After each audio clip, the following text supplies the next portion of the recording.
थांनाय साननैसो सिगांनिफ्रायनो थाद'नाय गैयै जुब जुब अखा हानायजों गोबां जायगायाव दैबाना जानो हमबाय।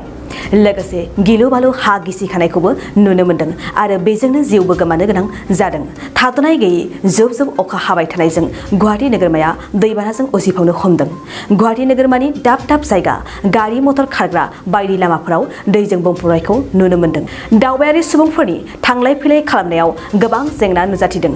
लोगोसे दैबानानिख्रुइबो गिख्रंथावसिन गुवाहाटी नोगोरमानि बरागाव, बशिष्ट, बामुनि मैदान, नवग्रह बायदि जायगाफोराव गिख्रंथाव हा गिसिखानायखौबो नुनो मोन्दों आरो बेजोंनो दुखुनांथावै माखासे सुबुंफोरनि जिउबो गोमादों।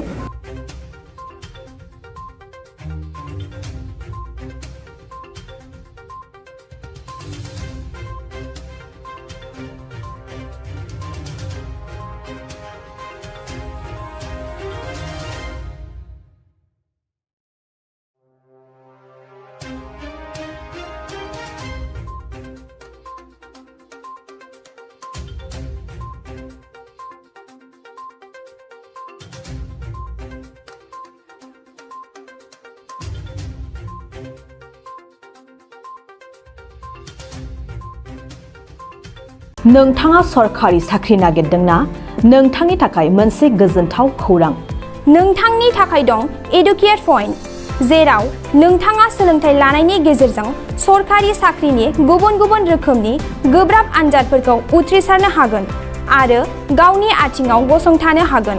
बे एडुकेट पइन्टआव नोंथांमोना SSC, bank PO, bank clerk, bank SO, UPSC, एफएससि, डिफेन्स, रेलवे, स्टेट इन्सुरेन्स, एएअ, एडिअ एसिस्टेन्टजों लोगोसे स्टेट लेभेल जब आरो माखासे सरखारि साख्रिनि आनजादाव गोनांथि जानाय आयदाफोराव सोलोंथाइ लानो हागोन। मख'नो गोनांदि बे सोलोंसालियाव साख्रिनिल' नङा, बेयाव एमबिए आरो सैनिक स्कुल बायदियाव एडमिशननि थाखाय एन्ट्रेन्स होनो थाखायबो सोलोंथाइ लानो हागोन। बे सोलोंसालियाव गाहाम थाखो खथानि सुबिदा दं आरो सम मथे नोंथांनि सोलोंथाइखौ बे सोलोंसालियाव होनाय जागोन। बेखौबो मिथिनांगोन दि बे एडुकेट पइन्टआव सोलोंथाइ लानानै बावैसो 2021-22 इं मायथाइनि एसएससि जिडिनि आनजादाव गासै 11 सा सोलोंसाफोरा उथ्रिसारनो हादों। बारा नङा, गासै 15,000 रांजोंनो नोंथाङा बे सोलोंसालियाव 6 दानसिम सोलोंथाइखौ लानो हागोन। बे सोलोंसालिया क'क्राझार, बरपेटा रड, गवालपारा आरो बङाइगावआवबो दं।